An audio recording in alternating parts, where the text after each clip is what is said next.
আসসালামু আলাইকুম রহমতুল্লাহি ওবারাকাতুহ। কাছে এবং দূরে, দেশ এবং দেশের বাহিরে যে যেখান থেকে আমার ভিডিওটি এই মুহূর্তে দেখতেছেন, আশা করি সকলেই আল্লাহর রহমতে ভালো আছেন। আলহামদুলিল্লাহ, আমিও ভালো আছি।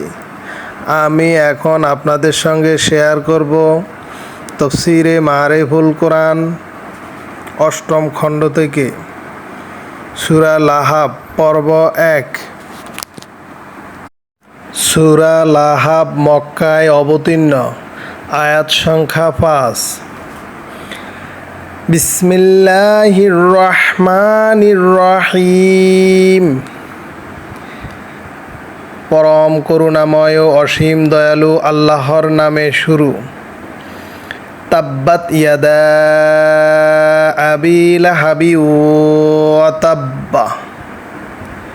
আবু লাহাবের হস্তদ্বয় ধ্বংস হোক এবং ধ্বংস হোক সে নিজে।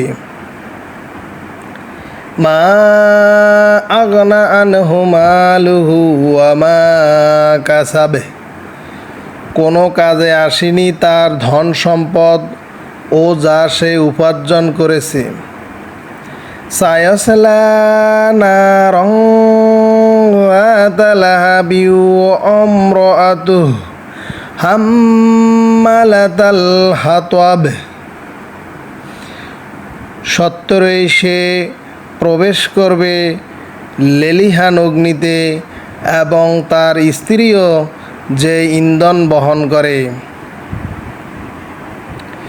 ফি জিদিহা হাবলুম মিন মাসাদ। তার গলদেশে খজুরের রশি নিয়ে। তাফসীরের সার সংক্ষেপ। আবু লাহাবের হস্তদ্বয় ধ্বংস হোক এবং সে নিজে বরবাদ হোক। তার ধন সম্পদ ও উপার্জন তার কোনো কাজে আসেনি। ধন সম্পদ মানে আসল পুঁজি এবং উপার্জন মানে মুনাফা। উদ্দেশ্য এই যে কোনো কিছুই তাকে ধ্বংসের কবল থেকে বাঁচাতে পারবে না। এই হচ্ছে দুনিয়ার অবস্থা। আর পরকালে সত্তরেই অর্থাৎ মৃত্যুর পরই সে প্রবেশ করবে লেলিহান অগ্নিতে এবং তার স্ত্রীও যে ইন্ধন বহন করে আনে, অর্থাৎ কণ্টকপূর্ণ ইন্ধন, যা সে রাসূলুল্লাহ সাল্লাল্লাহু আলাইহি সাল্লামের পথে পুঁতে রাখত যাতে তিনি কষ্ট পান। জাহান্নামে প্রবেশ করার পর তার গলদেশে জাহান্নামের শিকলও বেরিয়ে হবে, যেন সেটা হবে এক খজুরের রশি। শক্ত মজবুত হওয়ার ব্যাপারে তুলনা করা হয়েছে।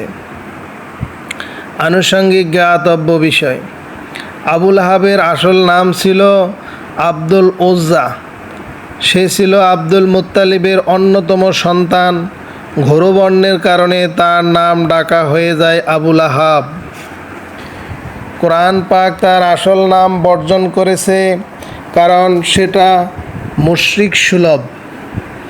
এছাড়া আবু লাহাব ডাক নামের মধ্যে জাহান্নামের সাথে বেশ মিলও রয়েছে। সে রাসূলুল্লাহ সাল্লাল্লাহু আলাইহি সাল্লামের কট্টর শত্রু ও ইসলামের ঘোর বিরোধী ছিল। সে নানাভাবে রাসূলুল্লাহ সাল্লাল্লাহু আলাইহি সাল্লামকে কষ্ট দেওয়ার প্রয়াস পেত। তিনি যখন মানুষকে ঈমানের দাওয়াত দিতেন, তখন সে সাথে সাথে যে তাকে মিথ্যাবাদী বলে প্রচার করত। ইবনে কাসির। শানে নজুল। বুখারী ও মুসলিমে বর্ণিত আছে, ওয়া আনজিরু আশীরা তাকালাকরাবিন। আয়াতখানি অবতীর্ণ হলে রাসূলুল্লাহ সাল্লাল্লাহু আলাইহি সাল্লাম সাফা পর্বতে আরোহণ করে কুরাইশ গোত্রের উদ্দেশ্যে বলেন, আব্দে মানাফ ও আব্দুল মুত্তালিব ইত্যাদি নাম সহকারে ডাক দিলেন।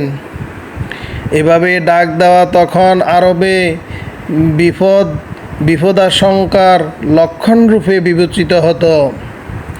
ডাক শুনে কুরাইশ গোত্র পর্বতের পাদদেশে একত্রিত হলো।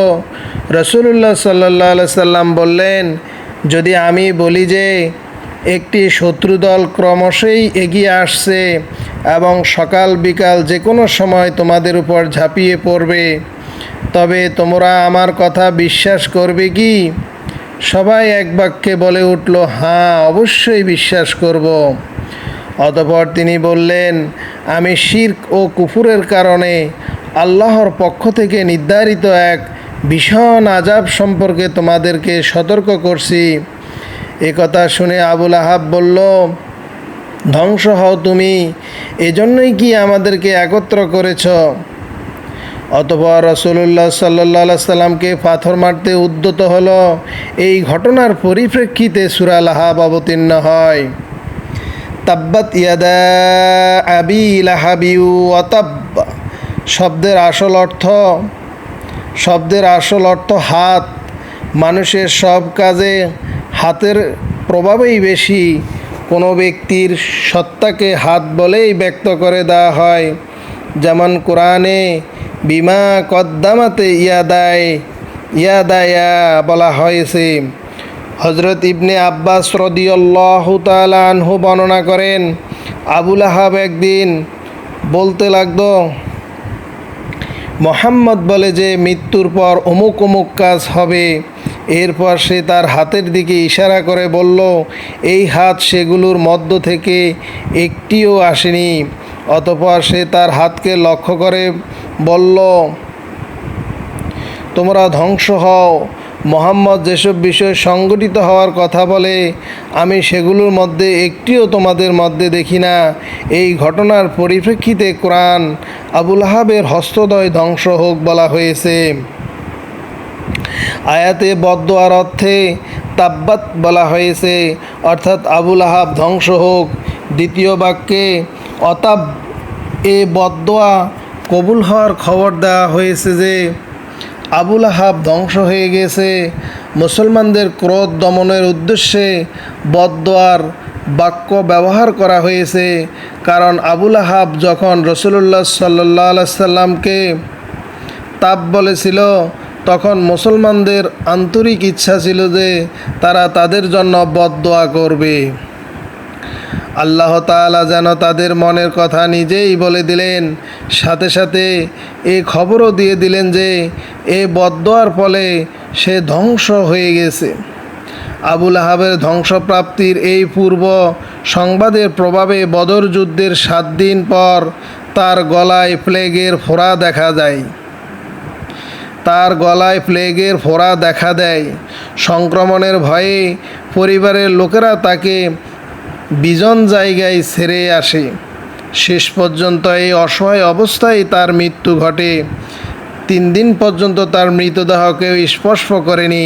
পচতে শুরু করলে চাকর বাকরদের দ্বারা মাটিতে পুঁতে ফেলা হয়। বয়ানুল কোরআন। আজকে এই পর্যন্তই। আপনারা সদকায়ে জারিয়ার এই ভালো কাজটিকে উৎসাহিত করার জন্য, সদকায়ে জারিয়ার নেকি পাওয়ার জন্য ভিডিওটি একে অপরের নিকট বেশি বেশি শেয়ার করুন এবং আমার পরবর্তী পর্বের ভিডিওটি পাওয়ার জন্য সকলেই আমার পাশেই থাকুন। সবাই ভালো থাকবেন, সুস্থ থাকবেন। আল্লাহ হাফেজ।